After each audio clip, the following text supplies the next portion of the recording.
Three, two, one.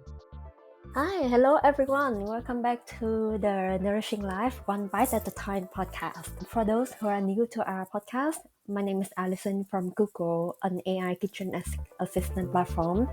Our podcast here is about the relationship between food, health, and lifestyle, and everything in between.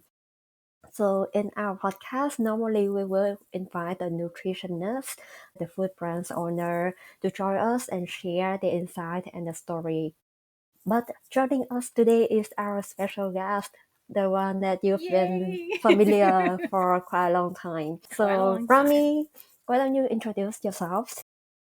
Yes, thank you, Allison. I'm Primie Cegnar, and you already know me as one of our co-hosts in this podcast. I am the CEO and founder of Aeon Stellar Commerce, and we are building Stella Eats, an AI-assisted platform for special dietary eaters, so they can easily find the food that they need for any of their health conditions. It could be allergens or anything from gut health. Anything under in those umbrellas. Yeah, and Ram, do you want to drop the news to our audience here? Yes, the good news is that we have already launched our our beta access to our select ambassadors. Currently, we have 4 founding merchant partners in BC and Ontario. I call them my ambassador circle in our StellaEats's community, and it's been really ramping up really good. We can't wait to get our full launch middle of this year, but that's what in the news right now. So thank you for asking. That's amazing. So Rami, let's start at the beginning. What was the Mm-hmm. moment? Is that the personal pain point that sparked the idea of Stella Eats? Was this problem that you lived through yourself, or did you see a gap in the world that you couldn't ignore? Yes, 100%.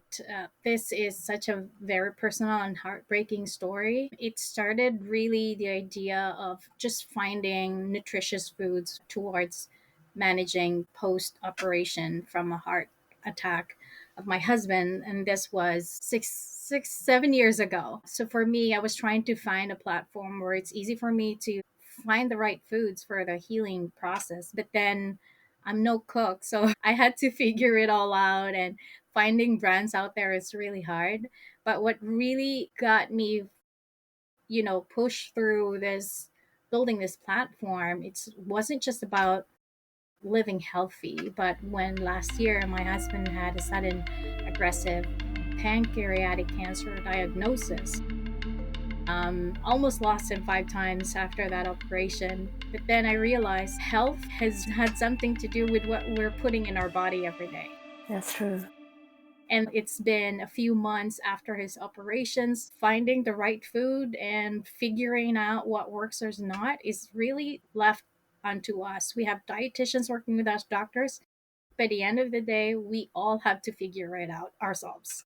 So I believe that Stella Eats will be that platform as well for other families that are struggling with their health condition and just finding nourishing foods that truly support them in their healing journey. That's so true. And building the platform like Stella Eats, which cater to people with special dietary needs, sounds like a noble mission. And it's also so niche. How did you know that there is a big enough market to make it Mm-hmm. viable? And what's been the hardest part of convincing people that isn't just a nice to have, but a Mm-hmm. necessity?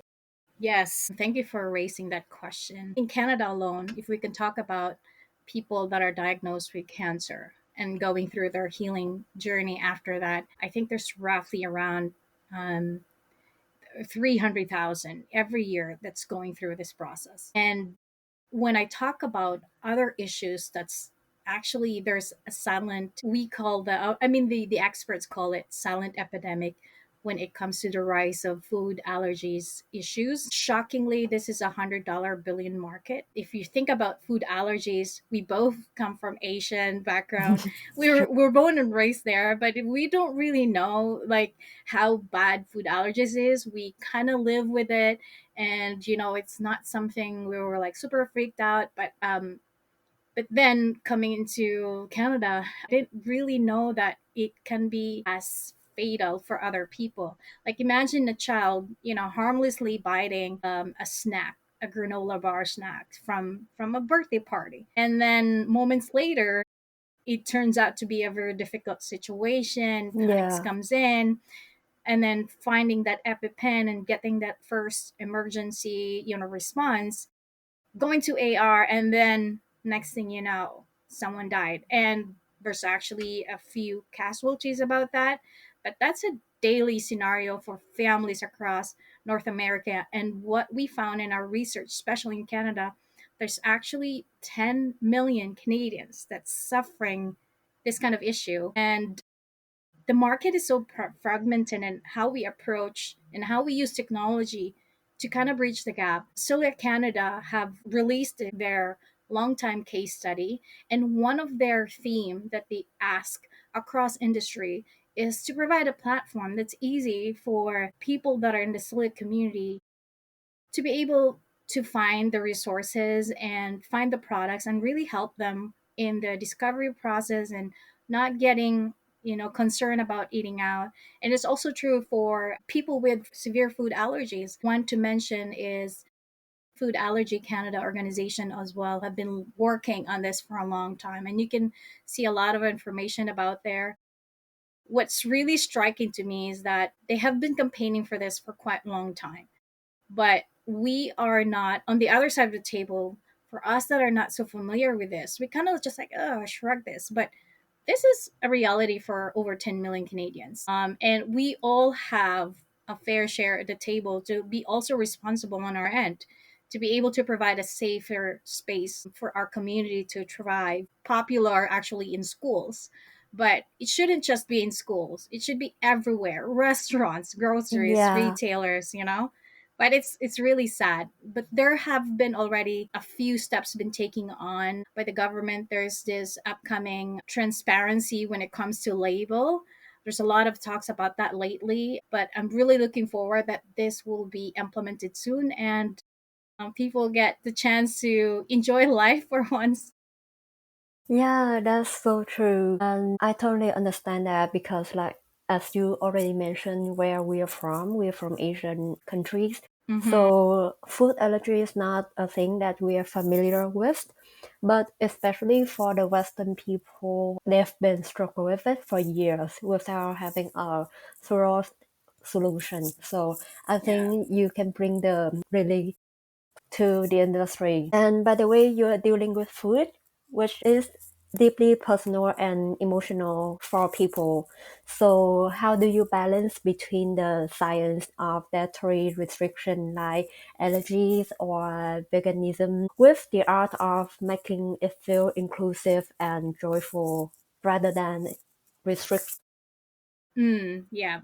Well, we are, bringing AI into the mix. As you Mm-hmm. have heard, there's a lot of talks about how AI can really bridge the gap in finding the science of nutrition and what we're eating and what we're taking in. So we want to go deeper into the ingredients level Mm-hmm. and giving our customers a real-time feedback of what they're buying that day or what they're eating. And that's a long-term goal. It's a long game for us, but definitely one step is to be able to bridge this misinformation, especially like reading labels, and we want to make it easier. And that's where we're also excited about the future of food, because AI is coming into play, and we believe that it will make easier and faster to find food that really fits your lifestyle.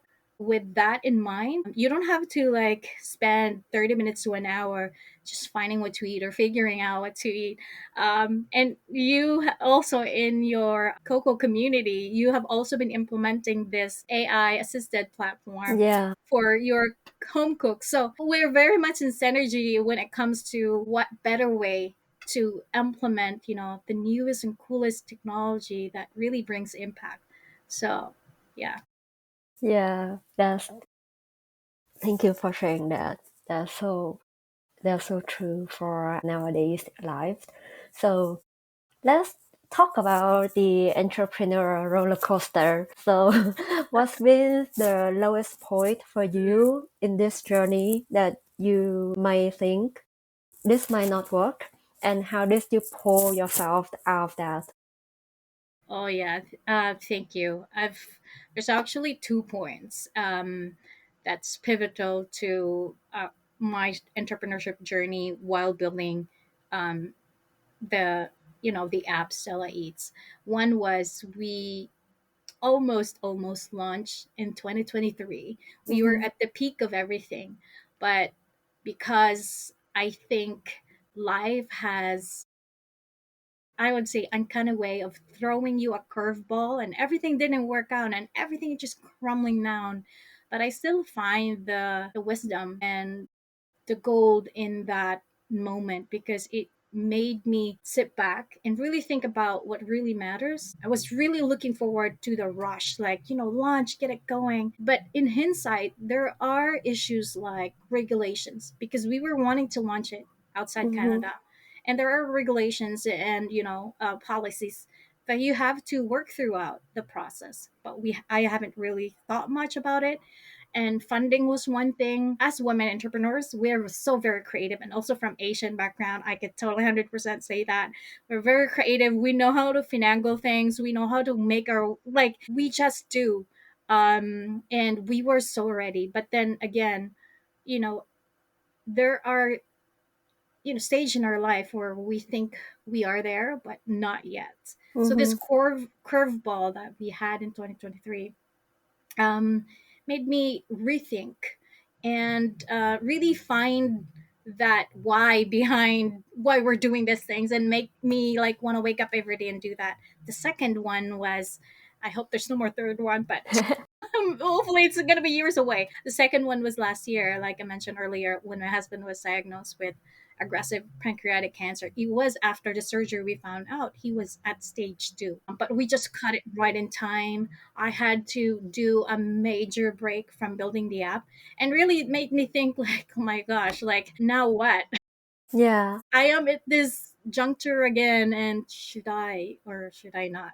I Mm-hmm. had to question myself in moving forward. And as a startup, you're very much bootstrap. And honestly, there was also, I've talked to another mentor last month, and she said, you don't have time when you're a startup. You only have 1 month runway every month, Mm-hmm. and that's all you have. And it's very true. Like, I'm starting to make sense of how entrepreneurship is really like. You're always getting constantly have to go through humps. But that pause and break, also another curveball, makes me found out my why about why we're building this. And now I'm Yeah. like more passionate than ever. So money is one thing to move things around. That's Mm-hmm. one hard reality fact that I have to deal on my first failed launch. I wouldn't say I mean, you could say it's a failed launch, but it was the most awakening moment of being an entrepreneur and trying to do good. But yeah, the next would be, like, what does money have to do with launching a platform like Stella Eats? A lot, actually. It could accelerate the potential and what we're already currently building. So yeah, I hope that answered your question. Yeah, it totally does. So the last one from me, if you could go back to day one of Stella Eats Hmm. and give yourself one piece of advice, Love knowing this. everything, like knowing everything you know now, Hmm. what could it be and why? Oh goodness, I've been thinking a lot about that lately. I would go back to day one and tell her it's all going to work out. Mm-hmm. The path will reveal itself along the way. It might be murky. You will go through humps and challenges and a lot of no's along the way, but it will all connect. The dots will connect itself. That's what they say. What I learned from other people. The dots will connect itself. Yep. And in some ways, in this mysterious world, somehow everything is connected. It has meaning why things happen that way. When you're at the darker place, that means you're yet to be found. There's always better things coming. But yeah, it's hard when you're at that point in life where would you ever know when it's there? Would you ever recognize when the moment comes? Mm-hmm. But know this, that you're already set for something of great purpose. why you're given the vision. It's because I don't know if you believe in something that's already happened, but it's kind of like you pulling yourself from the future, looking back to yourself. So yeah, that's going to be my piece of advice to myself. Yeah, thank you for sharing that. Like, I can feel the same story here from our journey with Google and together our journey with this podcast series as well. And thank you, Primie, for sharing your wisdom with us. And we wish you all the best for the journey. Thank you so much. And to all our listeners out there, stay tuned for our next episodes for season 2. And obviously this is our first episode in this season 2. We have lots of guests coming up, amazing stories. We can't wait to share them with you. Stay tuned and stream our podcast Nourishing Lives one bite at a time and any platforms you stream. Thank you. Thank you, Allison. Until then, we'll see you next time. See you next time. Thank you. Bye. Thanks, Allison.